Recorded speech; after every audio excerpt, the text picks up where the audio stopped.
Sumala akong topic karon, ako malipay kon. Sumalang ko na.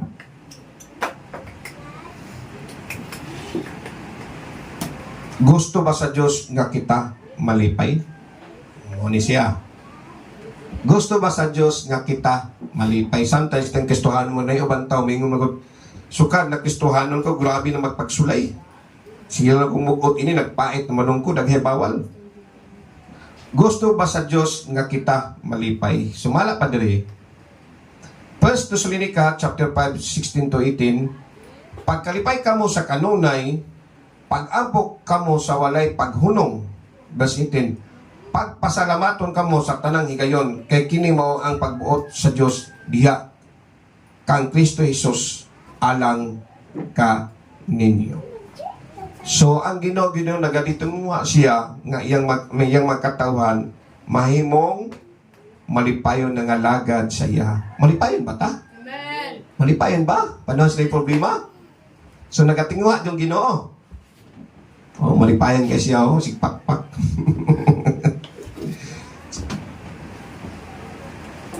Sumala pa sa Salmo chapter 40 verse 16, isa sa mga sinulat ni David nila Moses, isa sa mga nagsulat ni no.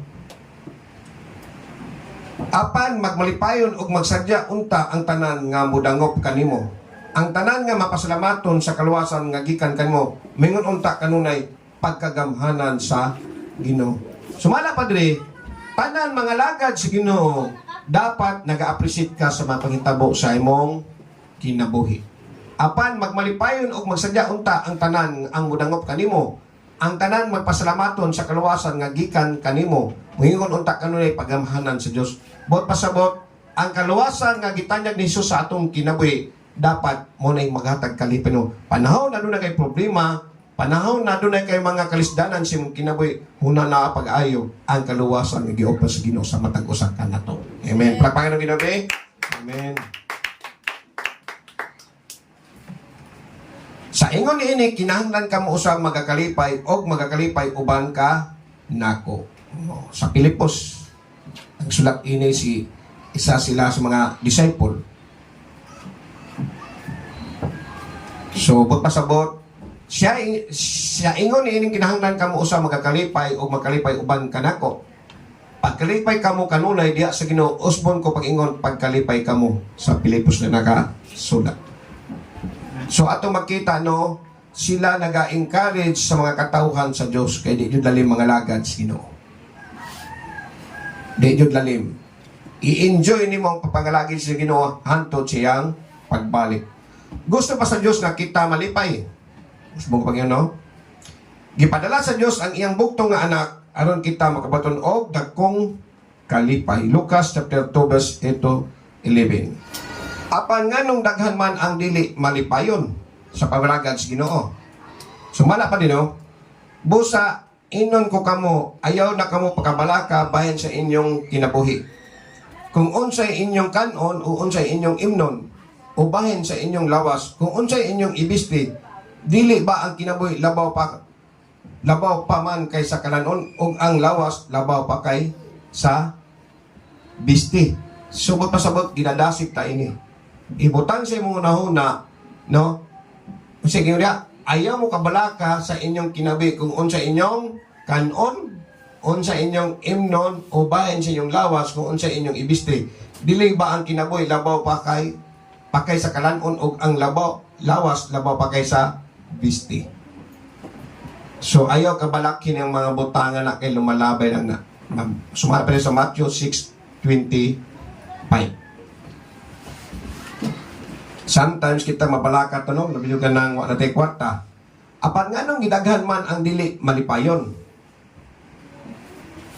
Dili nga nagmahay ako tungod sa akong kalawad-on, kay ako nakatunan man sa pagkahaigo sa akong kagalingon sa bisan unsang kahimtang nga akong mahimotangan. Sige niya, dili nga nagmahay ako tungod sa akong kawalad-on, kay ako nakakaton man sa paigo sa akong kaulingon sa bisan unsang kahimtang nga akong mahimotangan. Matod pa ni Apostol Paul.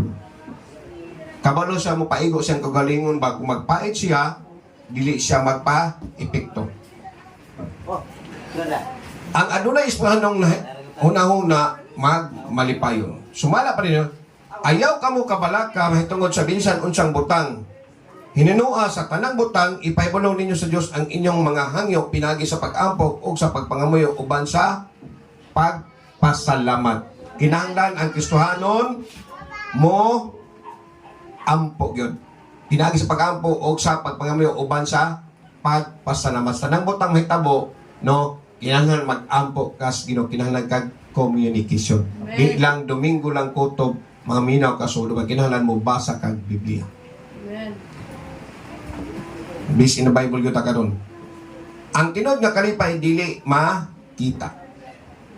Bitaw no kining mali kining sa kalibutan mga party lipay kay kaayo inom grabe godya ka. Mo na ingon kalipay sa tao. So sumala pa ninyo, ang tinod nga kalipay dili makita. Atong tan-awon diri. Sa kinabuhi nga nagabaton og kumbyutan og mga butang dita sa pisikal. Sa kinabuhi nga nagabaton sa ngitan og mga butang, kita nimong kwarta. Sa pangkalibutan na ang tao nagatingwa ning mga butangan ni og kwarta. Abnormal man tawag wala nagatingwa sa dana. Ako nang hinanglam sa kwarta sa may gamiton sa adlaw. Pero ayaw isulod jud sa imong kasing-kasing gamitan na siya. Sometimes ang tao manggod tungod ni ini mga usab na mong kinaya noon. Sa una, kusog mamansin, matingala ka, di naman mamansin. Naiuban, kusog mamarinti. Sa una, kung walang-wala pa, pag nanay nini, di na mo katulto sa address yung pagarinti. Di mo na nitabo, tanan, mo dyan ay nityo sa taong dili gustuhanon. Sumala pa rin ni Solomon, o saka naa ka ng kadato na iyang pagkamag-alamon. Sumala pa na di, unya, namanadong ako sa tanan nga akong nahimo. Naginuktok yung taon siya. Kita, naginuktok man ta. Di kasi naginuktok ba? Dili nagunhuna. Unya, namanadong ako sa tanan nga akong nahimo. Sumala pa rin, o sa kaibihan kong kahago sa pagbuhat ni ini. Na talaga Solomon, o nakita ko nga wala kini kapuslanan. Tanang mga gipanghimo nimo ning kalibutan, eskwela, pagkakwartahan nimo, sumala pa rin no, walay kapuslanan ng tanan. Importante ang kaluwasan sa kinabuhi sa tao. Amen. Di lang sa kwarta. Ang kwarta, gamita lang na, hindi gamiton, pero dili pwede mo na magbuot sa imong life. Amen. Mo control. Sometimes, ang mga tao wala nang alagad sa Ginoo, mausap ilang kinabitod ini. Nga naman, ang uban mo patay nagtao tungod sa kwarta. Ang uban gusto makaposisyon, mo patay pagtao. Gusto nila mo kwarta gyud kay matud pa sa istorya, kung walay kwarta, walay power. Nga naman, gusto nila magdaghang kwarta kung may kaso-kaso, makakuha sila og attorney. Pero kana sa okay man na. Ang problema, pangkalibutano na lang ang panguna-una. Pero kung nanaong gini mo, mas importante ang kaluwasan sa tao. Amen. More than ining butangan ni. Kasi kung diha, samara ako nga nagdakop nga og hangin. Anang accomplishment ni Solomon, siya pagkahari, siya pagka-bright, so sama lang nagdakop og hangin. Sumara pa rin, wala gayod kini kapuslanan. Ibutang yun sa unang agad mo. Ang mga butas kalibutan, pwede ka maningkamot. May problema maningkamot. Normal yun ang maningkamot ta. Kaya napatas kalibutanan. Pero ang importante, ibutang si muno na kahimutan bakas Ginoo. I-balance ang life. Manginaboy kas kalibutan, mangwatag insakto, mag-business ka. To panahon sa Domingo, mangita kas presensya sa Ginoo. Panahon nga na kay time, mubasa kag Biblia. Amen. Ayaw usba ang relasyon sa kapwa ni mong Kristohanon. Ecclesiastes sa 2 verse 11. Atong walid rin, atong verse to verse yun tapang masabtan yun nato. Sumala pa rin, sa kinabuhi, nagabaton og yutan ong mga butang. Muna yung mga butang sa libutan, no? Sa kinabuhi, nagabaton og yutan ong mga butang. sometimes ang tao, pag iyang unahuna pang kalibutanon, iyang unahuna mapokus din diri. Dato nga buang-buang, munang ipita nga biskon kayo. Sumala pa diri. Lucas chapter 12 verse 13 to 20.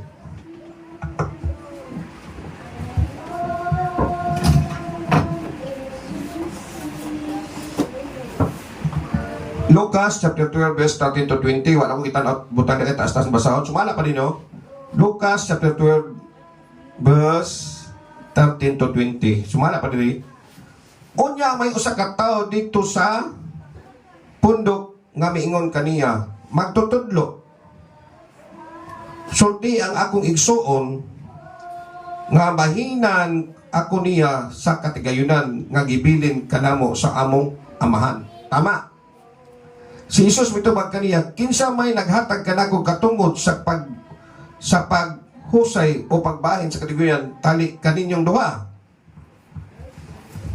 Og nipadayon siya pagsulti kanilang tanan. Pagbantay kamo og likay ninyo ang bisan unsang kahakog kay ang tinod nga kinabuhi sa tao wala diya sa butang nga iyang gihuptan bisan unsa pa siya ka dato. Sumala pa siyang gibasa, adunay magsuon nonay magsuon nay gikabilin ng ginikanan mihangyo kay Jesus nga sultihan nga igsuon nga tagaan siyang bahin gikan siyang ginikanan. Nagrabyado intang tawhana. Apan miingon si Jesus niya, unsay ingon ni Jesus diri? Og mipidayon siya pagsulti kanilang tanan. Pagbantay kamo og likay ninyo ang binsan unsang kahakog kay ang tinod nga kinabuhi sa tao wala diya sa butang nga iyang gihuptan bisan unsa pa siya kadato. Daghay nagpatay nga mga kaliwatan tungod sa mga kabtangan silang kanunuan. Sumala pa sa 16.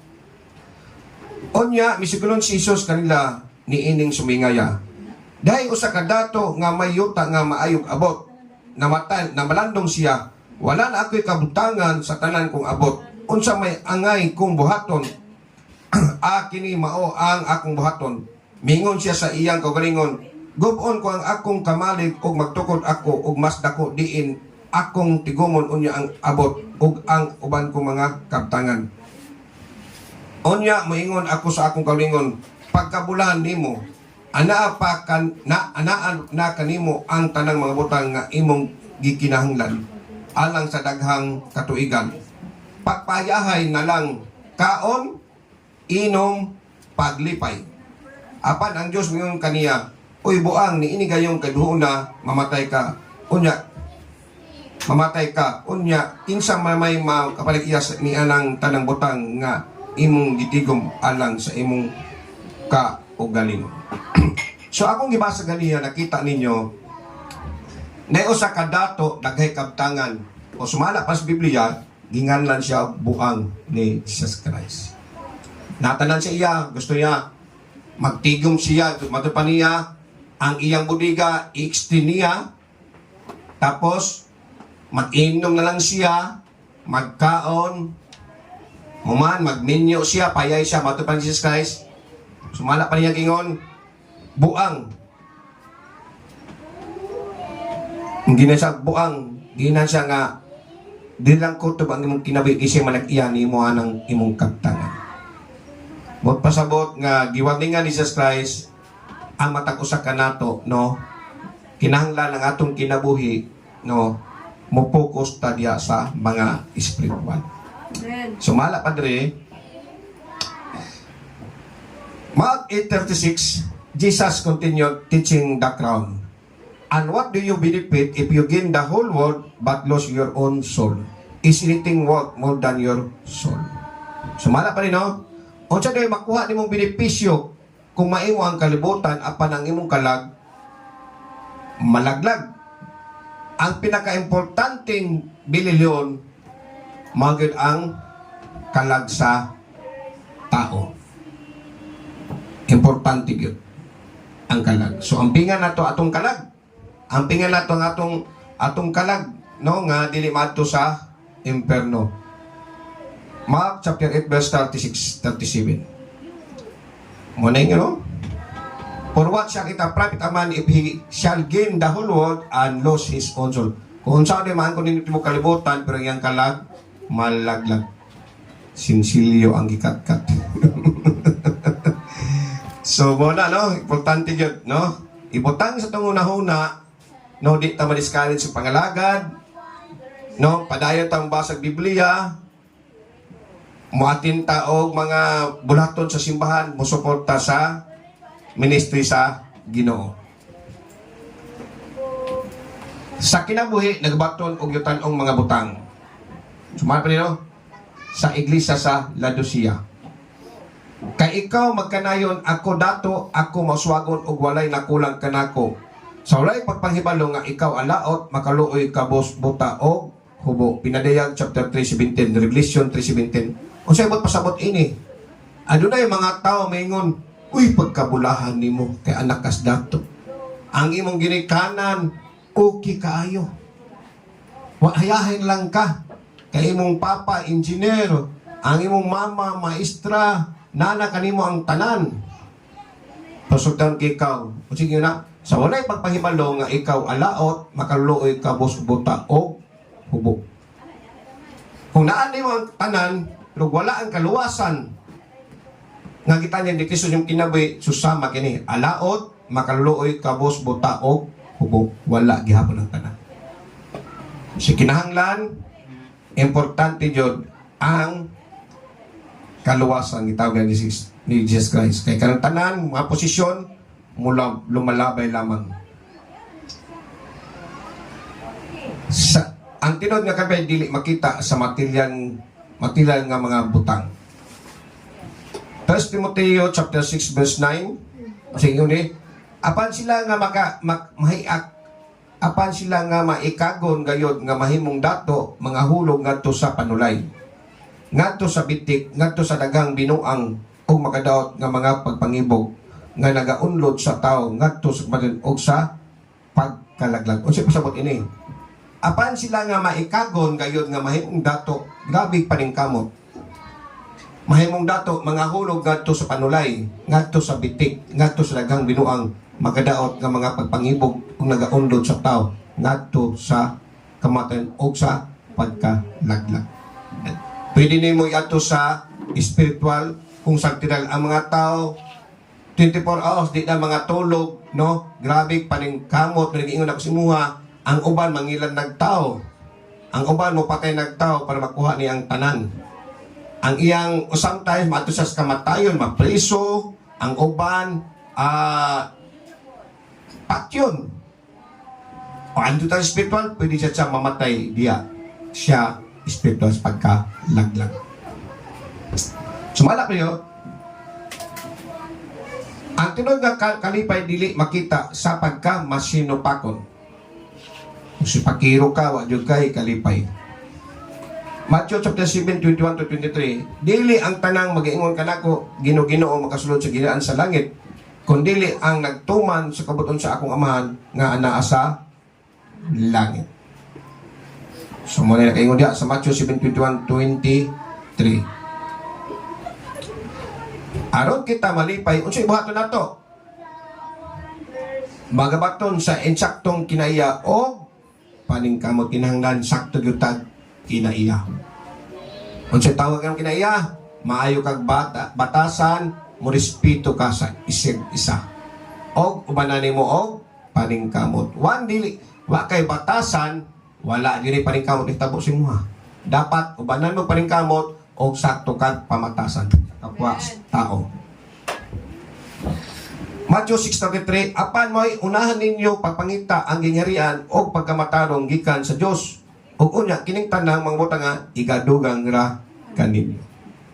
So unahan nimo ang papangita sa Ginoo, ang Ginoo mo provide sa tanang panginahanglan nimo. Promise na sa Matthew chapter 6:33. Sumala pa rin. Manaa diha sa kalinaw sa Dios. Filipos chapter 4:7, og ang kalinaw sa Dios nga labaw sa tanang pagpanabot, magabantay sa inyong mga kasing-kasing o sa inyong mga hunona diha kang Hesus. Sumala pa rin. Og ang kalinaw sa Dios nga lapaw sa tanang pagpanabot, magabantay sa inyong mga kasing-kasing o sa inyong mga kahunona diha kang Kristo Jesus. ang kalinaw, ang ihatag ang kalinaw ni Ginoong Hesus sa itong kinabuhi, labaw pa na sa itong pagsabot. Magabantay sa inyong kasing-kasing kung nakay kay Kristo, adunay kalinaw, o ang atong kasing, magabantay sa inyong mga, ang atong, kinsabtay sa itong kasing-kasing, dali na masuko, atong kasing-kasing limbungan, pero tungod sa tabang si Ginoo, kasi naghatag kalinaw nato, ngunay makaproteksyon din, kabalo ka magpaubos. Tamay-tamayon ka, kabalo ka magpugong sa mong sarili. O, magunahon na insakto, tama ba kung bahaton og dili. Nganuman, sa dahil nangalagag sino, butagaan kag kalinaw sila, di ka gusto og gubot nga pamilya. Lamang giting mga lagad sa Ginoo. Manamats bita ang Kristohanon, maminyo kapwa Kristohanon. Kaya naman, naikalinaw sa imong pamilya. Naikahadlok, once ikaw, ano na ikahadlok sa Ginoo, package na siya. Morespeto na kas kapwa, kaigsuunan kapwa tao. Kaya once nga ang tao manggod mahadlok sa Ginoo, mahadlok makasala, no, makabalo sa kontrol siyang sa dili. Aron kita malipay, si buhaton, mahimong kontento o magpasalamaton. Unsay naada kanimo, dapat kontento na ka. Tapos maningkamot ka para magdagdagan pa na. Mahimong kontento o mapasalamaton. Kung imong sitwasyon karon tama-tama ra, kontento na, pasalamat lang. Tapos dili maghimog butang nga makasala ka para makuha nimo imong gusto. Paabot lang uban sa imong pagpaningkamot. Pilipos chapter 4, 11-12. Ako makamaong magkinabuhi sa kakabos o ako makamausab nga magkinabuhi sa kadagaya. Sa bisan unsa ang tanang pagkabutang na sinati ko ang tinago sa paagi sa pagkamahimutang diha sa pagkabusog o sa pagkagutom sa kadagaya o sa kalawadon. Madto pa ni Apostol Paul. Si Apostol Paul sa una usa ka kapitan sa sundalo. Ayahay yang kahimtang. Mingon siya nga giuha ko. Kuha ikog tubig, dagan-dagan yang sundalo. Bright nga tao, talented na tao, may manulti, dispitado nga tao, hayay ang kahimtang. Natanan kay Paul. Kakaon siya anytime, no? Maglingkod-lingkod siya, nagapamasahe pa siyang likod. Tanang mando niya, tumanon siyang sundalo kay potensyal mga tao. Apan sumaingon niya, mahimong kontento o mapasalamaton siya. Ang giluwas sa Ginoo, nahimo na siyang kontento, unsay naa sa iya. Kaya nga, nasanta niya ang kaluwasan sa Ginoo. Sumapa na, ako makamaong magkinabuhi sa kakabos, musabi-sabi lang siya. O ako makamaong usab nga magkinabuhi sa kadagaya. Kabalo sa ma-adjust. Kung ang iyang sitwasyon lisod, tama-tama na, sabay siya. Kung hayahay, okay lang yapon. Sa bisan unsa ang tanang pagkabutang na sinati ko ang tinago sa paagi sa pagkimutang diya sa pagkabusog o pagkagutom sa kadagaya o kalawadon. Kristohanon dapat kabalo ka mainat-inat. Panahon nga krisis, istilang yapon. Panahon nga hayahay, praise the Lord, istilang po pangalaga so dili may piktuhan ang pagpalagad sa Ginoo. Rakpan yung ginabi? Amen. Mato pa ni Apostol Paul. Pilipos chapter 4, 11-12. No, lamit yun yung mabas ng Biblia, kaya makita nimong sitwasyon. Ang nag-una sa tuha, ma-apply na to. Sumala pa sa, aron kita malipay, sumala pa dili, dawa na miso na subos. Kaya ang kasulatan nag-ingon, ang buot ang buot mo pahimulos sa kinabuhi, og nangandoy og mga adlaw malipayon, kinahanglan dili na magsultig daotan og dili na mamakak. Gusto mo paingon? Kay ang kasulatan nag-ingon, ang buot mo pahimulos sa kinabuhi og mangandoy sa mga adlaw malipayon, kinahanglan dili na magsultig daotan og dili na mamakak. Kung ikaw nangandoy di ka sa mga kaluwasan nga gitanyo ni Jesus Christ nga bagong kinabuhi, no? Kinahanglan dili na ka mamakak. Di na magsultig daotan o di na mamakak. Kinahanglan di kaya na niya ang daotan mga buhaton nga mataro. Kinahanglan di kaya niya ang daotan o buhaton ang matarong. Kinahanglan o pangitaw niya ang pakigdait, pagpalingkamot niya o pagkabot niini. Kay ang Ginoo nagtan-aw sa matarong o kanunay mamati sa ilang pag-ampo. Apan talikdan niya kadtong nagbuhat o daotan. Mo mga Kristohanon dapat mo na buhaton. Di na pwede mamakak, no? Tapos, di na magsulting dautan. Dapat, di na ka mamalikas. Di na magsulting pagsakit sa isip katao. Og likayan ng mga dautan binuhatan. Og maghimog mga butang nga mataron. Kinahanglan pagitaw niya ang pakigdait. Kinahanglan na siya peaceful mind. Di na gusto gubot. Og palingkamot niya ang pagkabot ini. Kay ang Ginoo nagtanaw sa matarong og kanuning namati sila pag-ampo. Apan talik na niya kadtong nagbato. Ang Ginoo di nagatanaw. Kay ang Ginoo nagtanaw sa matarong og kanunay mamati sa mga pag-ampo. So ayaw iwala ang pag-ampo. Kaya ang Ginoo nagtanaw og gusto Ginoo tan-aw ang matarong. Matarong nga tao, kabalo sa kontrol sa iyong sarili. Di ta perpekto, dapat kabalo ka mo kontrol, dili magbalik-balik ang imong ginabuhat. Dapat di kabaguhan. Apan talikdan niya kadtong nagbuhat og dautan. Na jud ay mutalikod yung Ginoo. Di gusto Ginoo maghimog dautan ang mga Kristiyanon. 1 Peter chapter 3:10-12. Mabasa niya 1 Peter 3:10-12. Sumala pa niya. Dagan ang mga Kristiyanon nga dili malipayon. Tinuod ba? Tingala ka, active kay simbahan, kuyaw kayo. Pag abot si panimalay, dili makita ang mga Kristiyanon. Puro lang pait, kasuko, kaligot-got. Apan gusto sa Diyos nga kita malipay. Amen. Ang adunay ispahan ng una-una, mao ang tao nga malipay. Ang tao daw, ang adunay ispahan ng una-una, mao ang tao nga kasabot sa sitwasyon. Amen. Muna, ang tao daw, may una-una, ispituhan ng una-una, mao ang tao nga malipayon. So, kabalo sa mo adjust, kabalo sa unsay buhaton niya, mo na matured nga Kristo hanon. Amen. Sumando ko ta, pagkamputas Ginoo.